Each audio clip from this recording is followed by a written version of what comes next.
Friends, എല്ലാവർക്കും നമസ്കാരം. നമ്മളുടെ തൊട്ടയൽ രാജ്യമായിട്ടുള്ള ബംഗ്ലാദേശ് നമുക്ക് ഷെയ്ഖ് ഹസീനയുടെ സ്ഥാന നഷ്ടപ്പെട്ടതിന് ശേഷം ഇന്ത്യക്ക് കൂടുതൽ തലവേദന സൃഷ്ടിച്ചുകൊണ്ടിരിക്കുന്ന ഒരു കാഴ്ചയാണ് നമ്മൾ വിറ്റ്നസ് ചെയ്തുകൊണ്ടിരിക്കുന്നത്. അവിടെ മത തീവ്രവാദ സംഘടനയായിട്ടുള്ള ജമാഅത്തെ ഇസ്ലാമി അവരുടെ രാഷ്ട്രീയ സാമൂഹിക തലങ്ങളിൽ കൂടുതൽ പിടിമുറുക്കുന്നതൊക്കെ തന്നെ ഇന്ത്യയെ സംബന്ധിച്ച് വളരെയധികം ആശങ്ക ഉളവാക്കുന്ന ഒരു കാര്യമാണ്. 2 വർഷത്തെ ഇടവേളയ്ക്ക് ശേഷം അവിടെ ജനാധിപത്യം ഇനിയും പൂത്തുലയാൻ പോവുകയാണ്. ഇലക്ഷൻ കഴിഞ്ഞു. പുതിയ പ്രധാനമന്ത്രി താരിഖ് റഹ്മാൻ അധികാരത്തിൽ വന്നു. അവിടുത്തെ ഇടക്കാല പ്രധാനമന്ത്രി അല്ല, പ്രസിഡന്റ് അല്ലായിരുന്ന നമ്മളുടെ യൂനസ്, അവര് ചീഫ് എന്താണ് പറയുന്നത്, അഡ്വൈസർ എന്നോ അങ്ങനെയുള്ള ഒരു ഡെസിഗ്നേഷനിലാണ് അവിടെ ഇത്ര നാളും 2 വർഷത്തെ ഇടക്കാല ഇന്ററിം അഡ്മിനിസ്ട്രേഷനാണ് നടത്തിക്കൊണ്ടിരുന്നത്. ഈ സമയത്ത് ബംഗ്ലാദേശിൽ ഏതായാലും സൗത്ത് ഏഷ്യയിലെ അല്ലെങ്കിൽ ഏഷ്യയിലെ ഏറ്റവും അത്യാവശ്യം സാമ്പത്തിക വളർച്ചയുള്ളൊരു സമ്പദ് വ്യവസ്ഥയായിട്ട് മുന്നോട്ട് പോയിക്കൊണ്ടിരുന്ന ബംഗ്ലാദേശ് ഇപ്പോൾ തകർന്നടിഞ്ഞ് സാമ്പത്തികമായിട്ട് വളരെയധികം പരിതാപകരമായിട്ടുള്ള അവസ്ഥയിലേക്ക് കൂപ്പുകുത്തിക്കഴിഞ്ഞു. അത് തീർച്ചയായിട്ടും അവിടുത്തെ ഭരണമാറ്റത്തിന് ശേഷം ഉണ്ടായിട്ടുള്ള ചില എന്താണ് പറയുന്നത് പ്രോസസ്സാണെന്ന് നമുക്ക് മനസ്സിലാക്കാൻ സാധിക്കും. ജമാഅത്തെ ഇസ്ലാമി ബംഗ്ലാദേശിലും പാകിസ്ഥാനിലും ഒക്കെ തന്നെ വളരെ ശക്തമായിട്ടുള്ള വേരോട്ടമുള്ള ഒരു റാഡിക്കൽ ഗ്രൂപ്പാണത്. നമുക്കറിയാം, അത് ഈ രാജ്യത്തെയൊക്കെ തന്നെ കൃത്യമായിട്ട് അട്ടിമറിക്കുവാനും അല്ലെങ്കിൽ അവിടുത്തെ ഈ ഭരണസ്ഥിരാ കേന്ദ്രങ്ങളിൽ കൂടുതൽ സ്വാധീനം ഉറപ്പിക്കാനും അല്ലെങ്കിൽ വളരെ ഹിഡൻ ആയിട്ടാണെങ്കിൽ തന്നെയും നമുക്ക് പ്രത്യക്ഷമായിട്ട് കാണാൻ സാധിക്കത്തില്ലെങ്കിൽ തന്നെയും വളരെ ബിഹൈൻഡ് ദ കർട്ടൻ അല്ലെങ്കിൽ ബിഹൈൻഡ് ദി സ്റ്റേജിൽ കർട്ടന് പുറത്തുനിന്ന് ഇതുപോലുള്ള മത തീവ്രവാദ സംഘടനകൾ ആ രാജ്യത്ത് അതാത് രാജ്യങ്ങളിൽ ഉണ്ടാക്കുന്ന സാമൂഹികമായിട്ടും അല്ലെങ്കിൽ മറ്റ് മതപരമായിട്ടും ഒക്കെ ഉണ്ടാക്കുന്ന ഈ സോഷ്യൽ എഞ്ചിനീയറിങ്, പ്രത്യേകിച്ച് റാഡിക്കലായിട്ടുള്ള സോഷ്യൽ എഞ്ചിനീയറിങ് ഒക്കെ തന്നെ വളരെയധികം എന്താ പറയുന്നത് ഭീഷണിയുടെ അല്ലെങ്കിൽ ആ രാജ്യത്തെ സമൂഹത്തെ കൂടുതൽ പിന്നെ സാമ്പത്തികമായിട്ടും സാംസ്കാരികമായിട്ടും രാഷ്ട്രീയമായിട്ടും എല്ലാം തകർക്കുകയും അപ്പോൾ അതിൻ്റെ റിപ്പിൾ ഇഫക്ട്സ് ഒക്കെ ഇന്ത്യയെ പോലുള്ള രാജ്യങ്ങളിലൊക്കെ തന്നെ കാരണം നമുക്ക് എപ്പോഴും ഇങ്ങനെ പാകിസ്ഥാനിലായാലും ബംഗ്ലാദേശിലായാലും ഇതുപോലുള്ള മാറ്റങ്ങളൊക്കെ ഉണ്ടാകുമ്പോൾ നമ്മളെ സംബന്ധിച്ച്, കാരണം ഇവിടെയും ഉള്ള സോഷ്യോ പൊളിറ്റിക്കൽ ആയിട്ടുള്ള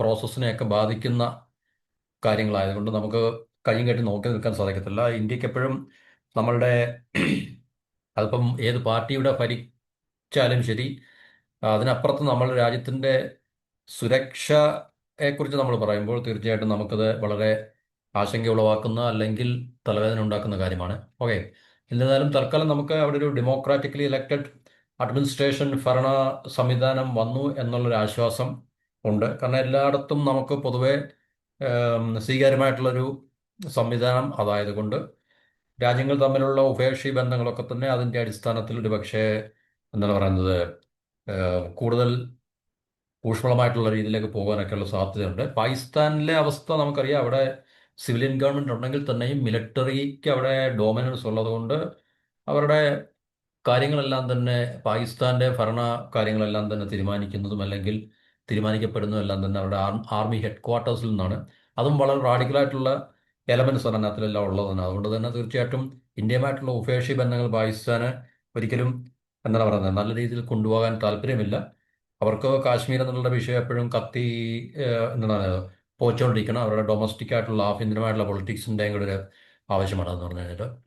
പിന്നെ അവരുടെ നിലനിൽപ്പിൻ്റെ അവരുടെ റിലവൻസ്, പാകിസ്ഥാൻ എന്നുള്ള രാജ്യത്തിൻ്റെ റിലവൻസ് ഡിപ്പെൻഡ് ചെയ്തിരിക്കുന്ന കാശ്മീർ വിഷയത്തെ അതുപോലെ തന്നെ ഇന്ത്യ എന്ന് പറയുന്ന രാജ്യത്തിനോടും എപ്പോഴും ഇങ്ങനെയുള്ളൊരു കൊമ്പുകോർക്കൽ സ്ഥിരമായി അവർക്ക് നിലനിർത്തിക്കൊണ്ട് പോയാൽ മാത്രമേ അവരുടെ റിലവൻസ് ഉള്ളൂ എന്നുള്ളത് കൊണ്ട് മാത്രമാണ് ഇങ്ങനെയൊരു പ്രശ്നം പാകിസ്ഥാൻ ഇതിൽ നിന്ന് നമുക്ക് ഫേസ് ചെയ്യേണ്ടി വരുന്നത്. അങ്ങനെ റെസ്പോൺസിബിൾ ആയിട്ടുള്ള രാജ്യമല്ല, റെസ്പോൺസിബിൾ ആയിട്ടുള്ള സ്റ്റേറ്റ് അല്ല.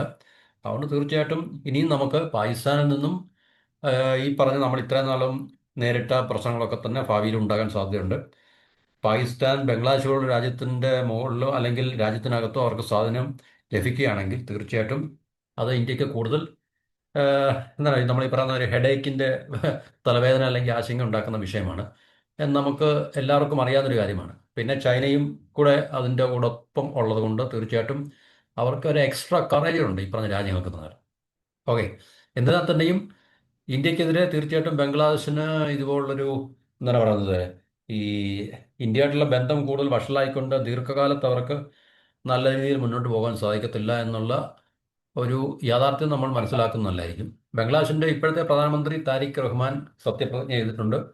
അപ്പോൾ നമ്മളറിയാം ഷെയ്ഖ് ഹസീന അവിടുന്ന് ഓ പിന്നെ അല്ലെങ്കിൽ അവരവിടുന്ന് രാജ്യം വിട്ട് ഇന്ത്യയിലേക്ക് വരുന്ന സമയത്ത് അവിടെ ഉണ്ടായിട്ടുള്ള പ്രക്ഷോഭങ്ങളൊക്കെ സ്റ്റുഡൻറ് പ്രൊട്ടസ്റ്റ് ഒക്കെ ആയിരുന്നു. എല്ലാ രാജ്യങ്ങളിലും ഇങ്ങനെയൊക്കെ തന്നെയാണ്.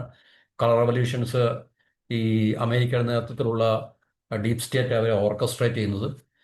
അപ്പം അവർക്ക് അധികാരം അവിടുന്ന് വിട്ടിട്ട് ഇന്ത്യയിലേക്ക് പലായനം ചെയ്യേണ്ടി വന്നിട്ടുണ്ടായിരുന്നു. അതിനുശേഷം ജമാഅത്തി ഇസ്ലാമിയുടെ നേതൃത്വത്തിൽ അവിടെ ഭയങ്കരമായിട്ടുള്ള പ്രക്ഷോഭങ്ങൾ നടക്കുകയും പുതിയ ഭരണകൂടം മുഹമ്മദ് യൂനുസ് എന്ന് പറയുന്ന നൊബേൽ പ്രൈസ് വിന്നർ അവിടെ അധികാരത്തിൽ വരികയൊക്കെ ചെയ്തിട്ടുണ്ടായിരുന്നു. അപ്പോൾ ഇപ്പോഴാണ് അദ്ദേഹം മാറിയത്. ഈ പുതിയ ആ, നേതൃത്വം വന്നതിന് ശേഷമാണ് മുഹമ്മദ് യൂനുസ് അവിടുന്ന് ആ ഇന്റർവ്യൂം അഡ്മിനിസ്ട്രേഷൻ എന്ന ഇടക്കാല ഭരണ സംവിധാനം അവിടെ ഇല്ലാതായി. ഈ 2 വർഷക്കാലം ശരിക്കും പറഞ്ഞാൽ ബംഗ്ലാദേശിന്റെ സമ്പദ് വ്യവസ്ഥയൊക്കെ തന്നെ വളരെയധികം തകർന്നു തരിപ്പണമായി എന്നുള്ളൊരു കാഴ്ച നമുക്ക് കാണാൻ സാധിക്കും.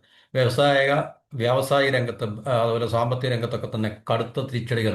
കാരണം അവരുടെ ഏറ്റവും സമ്പദ് വ്യവസ്ഥയുടെ നട്ടെല്ലെന്ന് പറയാൻ പറ്റുന്ന ടെക്സ്റ്റൈൽ ഇൻഡസ്ട്രി ഒക്കെ തന്നെ വളരെയധികം എന്താണ് പറയുന്നത് ഡിസ്ട്രോയ് ചെയ്യപ്പെട്ടു, അല്ലെങ്കിൽ അതിപ്പോഴും ആം, അതിൻ്റെയൊക്കെ വളർച്ച പുറമോട്ട് പോയിക്കൊണ്ടിരിക്കുകയാണ് എന്നുള്ള ഒരു കാര്യം നമ്മൾ മനസ്സിലാക്കുന്ന, അല്ലെങ്കിൽ നമുക്കത് മനസ്സിലാക്കാൻ കഴിയുന്ന ഒരു കാര്യമാണ്. അപ്പോൾ അധികാരം ഒഴിയുന്നതിന് മുമ്പ് ആണ് ഇദ്ദേഹം ഈ പറഞ്ഞ മുഹമ്മദ് യൂനുസ് അമേരിക്കയുമായിട്ട് പെട്ടെന്നൊരു ട്രേഡ് പാക്ട് അല്ലെങ്കിൽ വ്യാപാര കരാറിൽ ഒപ്പിടുകയും അതൊക്കെ തന്നെ തീർച്ചയായിട്ടും നമുക്കറിയാം. അമേരിക്കയും ബംഗ്ലാദേശും തമ്മിലുള്ള വ്യത്യാസങ്ങൾ നമുക്കറിയാവുന്നതുകൊണ്ട് ഒത്തിരി വിട്ടുവീഴ്ചകൾ അല്ലെങ്കിൽ ആ രാജ്യത്തിന് ഒത്തിരി കോംപ്രമൈസ് ചെയ്യേണ്ടി വന്നിട്ടുണ്ട് എന്നുള്ളത് നമുക്കത് വായിച്ച് അതിൻ്റെ റിപ്പോർട്ടുകൾ എങ്ങനെ ആ ട്രേഡ് എഗ്രിമെന്റ് ശരിക്കും ടേംസ് ആൻഡ് കണ്ടീഷൻസ് നമ്മൾ വായിക്കുമ്പോൾ അല്ലെങ്കിൽ നമുക്ക് മനസ്സിലാകുന്നുണ്ട്. അപ്പൊ അതൊക്കെ വളരെ വിവാദം ഉണ്ടാക്കിയ രാജ്യത്ത് തന്നെ അവരുടെ രാജ്യത്തിന് വളരെ വിവാദം ഉണ്ടാക്കി, അല്ലെങ്കിൽ അങ്ങനെ അദ്ദേഹത്തിനെതിരെ കടുത്ത വിമർശനങ്ങളൊക്കെ തന്നെ ഉയരുകയൊക്കെ ചെയ്തിട്ടുണ്ടായിരുന്നു. കാരണം ബംഗ്ലാദേശിന്റെ പരമാധികാരത്തിന് അല്ലെങ്കിൽ അതിനെ കോംപ്രമൈസ് ചെയ്യുന്ന രീതിയിലാണ് അങ്ങനെ ഒരു വ്യാപാര കരാറിൽ അമേരിക്കയുമായിട്ട് ഏർപ്പെട്ടതെന്നൊക്കെയാണ് പൊതുവെയുള്ള ഒരു വിമർശനം അല്ലെങ്കിൽ അദ്ദേഹത്തിനെതിരെയുള്ള ക്രിറ്റിസിസം എന്നാണ്. അതുപോലെ തന്നെ യുനെസ് നേരത്തെ തന്നെ നമ്മളുടെ നോർത്ത് ഈസ്റ്റ് സംസ്ഥാനങ്ങളെക്കുറിച്ചൊക്കെ തന്നെ വളരെ വിവാദപരമായിട്ടുള്ള പ്രസ്ഥാനങ്ങളൊക്കെ തന്നെ ചൈനയ്ക്കൊപ്പം നിന്ന് അദ്ദേഹം നടത്തിയിട്ടുണ്ട്. ഇപ്പോഴും ഭരണം ഒഴിയുന്നതിന് മുമ്പ് തന്നെ അദ്ദേഹം ഇതുപോലുള്ള ഈ പറഞ്ഞ വിവാദ പ്രസ്താവന നടത്തിയിട്ടാണ് പോയത് എന്നുള്ളത്. അപ്പോൾ അതുകൊണ്ട് തീർച്ചയായിട്ടും ഇന്ത്യയുമായിട്ടുള്ള ബന്ധങ്ങൾക്ക് അതൊരു അസ്വസ്ഥത ഉണ്ടാക്കും, അല്ലെങ്കിൽ ഉണ്ടാക്കാനുള്ളൊരു വഴിത്തിരിവായിട്ടാണോ അദ്ദേഹം അങ്ങനെ ചെയ്തതെന്ന് നമുക്കറിയത്തില്ല. കാരണം ഇതെല്ലാം ഡിസ്റപ്റ്റീവ് ആയിട്ടുള്ള ഫോഴ്സസ് ആണ് ശരിക്കും പറഞ്ഞു കഴിഞ്ഞാൽ. കാരണം ഒരു രാജ്യത്തെ വ്യക്തമായിട്ട് നയിക്കുക എന്നതിന് അപ്പുറം ആ, അയൽരാജ്യങ്ങൾ എന്ന് പറയുന്ന ഇതുപോലുള്ള അല്ലെങ്കിൽ സമീപപ്രദേശമുള്ള രാജ്യങ്ങളിലും കൂടുതൽ പ്രശ്നങ്ങൾ ഉണ്ടാക്കി വെക്കുക എന്നുള്ളതാണ് ഈ പറഞ്ഞ ഡിസ്റപ്റ്റീവ് ആയിട്ടുള്ള. കാരണം ഇത് ഡിസ്റപ്റ്റ് ചെയ്യാൻ വേണ്ടിയാണ് ഇതുപോലുള്ള ഭരണ നേതൃത്വങ്ങളെ അല്ലെങ്കിൽ നേതാക്കളെയൊക്കെ ഈ രാജ്യങ്ങളെ കൊണ്ട് സ്ഥാപിക്കുന്നത് എന്നുള്ള കാര്യം നമ്മൾ മനസ്സിലാക്കുക.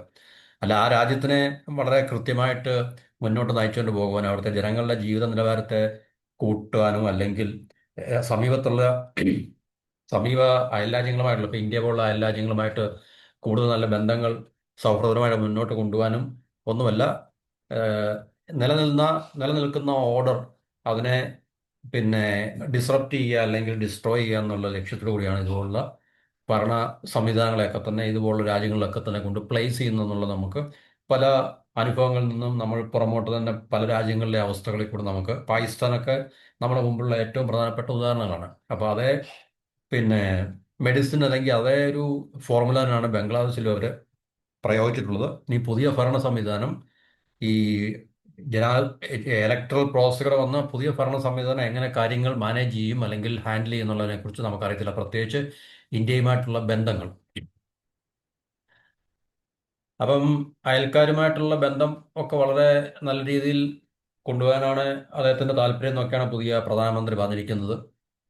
ബംഗ്ലാദേശിന്റെ താല്പര്യങ്ങൾ ഒന്നും തന്നെ കോംപ്രമൈസ് ചെയ്യാതെ അയൽ രാജ്യങ്ങൾ പ്രത്യേകിച്ച് ഇന്ത്യയുമായിട്ടുള്ള ബന്ധമൊക്കെ തന്നെ നല്ല രീതിയിൽ മുന്നോട്ട് കൊണ്ടുപോകാനാണ് താല്പര്യം.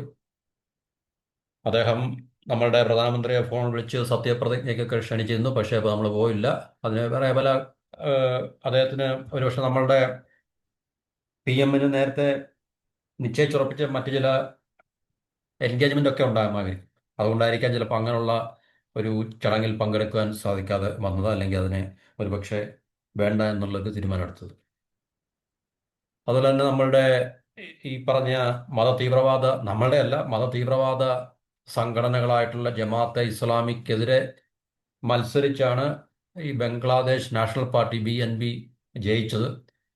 എന്നാൽ നേരത്തെ ഷെയ്ഖ് ഹസീനയുടെ പാർട്ടിക്ക് വിപരീതമായിട്ട് ഈ പറഞ്ഞ പാർട്ടി ജമാഅത്തെ ഇസ്ലാമിയായിട്ട് നല്ല കൂട്ടുകെട്ടൊക്കെ ഉണ്ടായിരുന്നു. അധികാരം ഏറ്റെടുക്കുന്നതിന് മുമ്പ് തന്നെ ഈ പറഞ്ഞ പുതിയ അവിടുത്തെ നേതാവ് ഈ പറഞ്ഞ ജമാഅത്ത് ഇസ്ലാമിന്റെ നേതൃത്വമായിട്ട് കൂടിക്കാഴ്ച നടത്തിയായിട്ടൊക്കെയുള്ള സൂചന ഉണ്ട്. അത് നമുക്ക് ഇനിയും പുതിയ ഭരണ സംവിധാനത്തിൽ ഈ പറഞ്ഞ ജമാഅത്ത് ഇസ്ലാമിന് ഏത് തരത്തിലുള്ള സ്വാധീനമായിരിക്കും ഉണ്ടായിരിക്കുന്നത് നമുക്ക് പറയാൻ പറ്റത്തില്ല. കാരണം അവർക്ക് ഭരണത്തിൽ വരുന്ന വ്യക്തികൾക്ക് ഷെയ്ഖ് ഹസീനയുടെ പാർട്ടിയും ഷെയ്ഖ് ഹസീനയുടെ ഭരണകൂടമൊന്നും അങ്ങനെയല്ലായിരുന്നു. അവർ കൂടുതൽ പ്രോ ഇന്ത്യ, നമുക്കറിയാം, ഇന്ത്യയായിട്ട് കൂടുതൽ അനുകൂല നയങ്ങൾ അല്ലെങ്കിൽ അനുകൂലമായിട്ടുള്ളൊരു എടുത്തിരുന്ന ഒരു രാഷ്ട്രീയ പാർട്ടിയും അല്ലെങ്കിൽ ഭരണ നേതൃത്വമൊക്കെ ആയിരുന്നു. കാരണം ഒരിക്കലും ജമാഅത്ത് ഇസ്ലാമിയായിട്ട് കൂട്ടുകൂടുന്ന ഒരു പാർട്ടിയാണെങ്കിൽ ഇന്ത്യക്ക് അനുകൂലമായിട്ടുള്ളൊരു നയം അല്ലെങ്കിൽ ഇന്ത്യക്ക് അനുകൂലമായിട്ടുള്ള നിലപാട് ഉണ്ടാക്കാൻ സാധിക്കത്തില്ല. മറിച്ച് ഈ പറഞ്ഞ ബംഗ്ലാദേശ് നാഷണൽ പാർട്ടി BNP ജമാഅത്ത് ഇസ്ലാമിയായിട്ട് നല്ല കൂട്ടുകെട്ടുള്ള അല്ലെങ്കിൽ സൗഹൃദമുള്ള ഒരു രാഷ്ട്രീയ പാർട്ടിയാണ്. അതുകൊണ്ടാണ് അവർ തീർച്ചയായിട്ടും ഇന്ത്യ ഇന്ത്യയുടെ അത്ര അനുകൂലമല്ലാത്ത അല്ലെങ്കിൽ ഫേവറബിൾ അല്ലാത്തൊരു സ്റ്റാൻഡ് അവർ ട്രഡീഷണലി അവർ എടുത്തുകൊണ്ടിരിക്കുന്നതാണ്.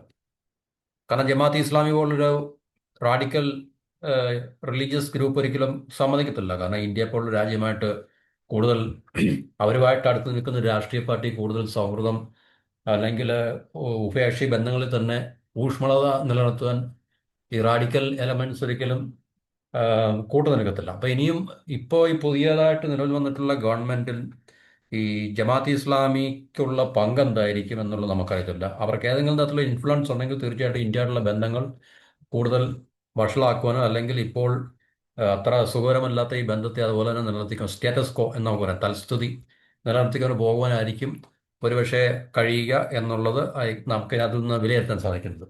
ജമാഅത്ത് ഇസ്ലാമിക്ക് ഈ പറഞ്ഞ പുതിയ അവിടുത്തെ ഗവൺമെന്റിൽ അല്ലെങ്കിൽ സർക്കാരിൽ വലിയ സ്വാധീനമൊന്നും ഇല്ലെങ്കിൽ തീർച്ചയായിട്ടും ഉഭയകക്ഷി ബന്ധങ്ങൾ കൂടുതൽ പ്രോഗ്രസ് ചെയ്യാനുള്ള സാധ്യത നമുക്ക് തെളിഞ്ഞു കാണാം. അത് നമുക്ക് ഇനിയും വരുന്ന ദിവസങ്ങളിൽ മാത്രമേ നമുക്ക് അറിയത്തുള്ളൂ. കാരണം അവിടുത്തെ ഗവൺമെന്റിന്റെ സ്ട്രക്ചറും ഘടനയൊക്കെ എന്താണെന്ന്, ആരൊക്കെയാണ് ഭരണത്തിൽ, ജമാഅത്ത് ഇസ്ലാമിയുടെ ഏതെങ്കിലും തരത്തിലുള്ള സ്വാധീനം അല്ലെങ്കിൽ അവരുടെ പാർട്ടിസിപ്പേഷനൊക്കെ ഉണ്ടോ ഇല്ലെന്നുള്ളത് നമുക്കറിയത്തില്ല. ഇനി വരും ദിവസങ്ങളിൽ മാത്രമേ നമുക്ക് അറിയത്തുള്ളൂ. പക്ഷേ തീർച്ചയായിട്ടും അവിടെ ഈ പറഞ്ഞ മതതീവ്രവാദ സംഘടനകൾക്ക് ഇലക്ഷനിൽ അവർക്ക് കടുത്ത തിരിച്ചടി ഉണ്ടായി എന്നുള്ളത് ആശ്വാസകരമായിട്ടുള്ള കാര്യമാണ് ഇന്ത്യയെ സംബന്ധിച്ച്.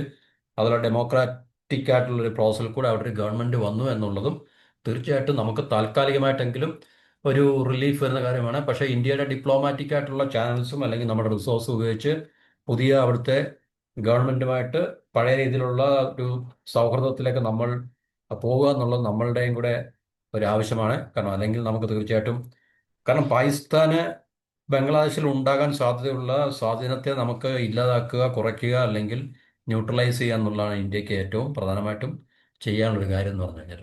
അപ്പോൾ അതിന് തീർച്ചയായിട്ടും ഇന്ത്യക്ക് കൂടുതൽ ബംഗ്ലാദേശിനെ സാമ്പത്തികമായിട്ടും അല്ലെങ്കിൽ വ്യാവസായികപരമായിട്ടും ഒക്കെ തന്നെ സഹായിക്കാൻ കഴിയുന്ന രീതിയിൽ അല്ലെങ്കിൽ മറ്റു രീതിയിലൊക്കെ തന്നെ നമ്മൾ ബംഗ്ലാദേശിന് ധനസഹായങ്ങളൊക്കെ നൽകിക്കൊണ്ടിരിക്കുന്ന ഒരു രാജ്യമാണ്.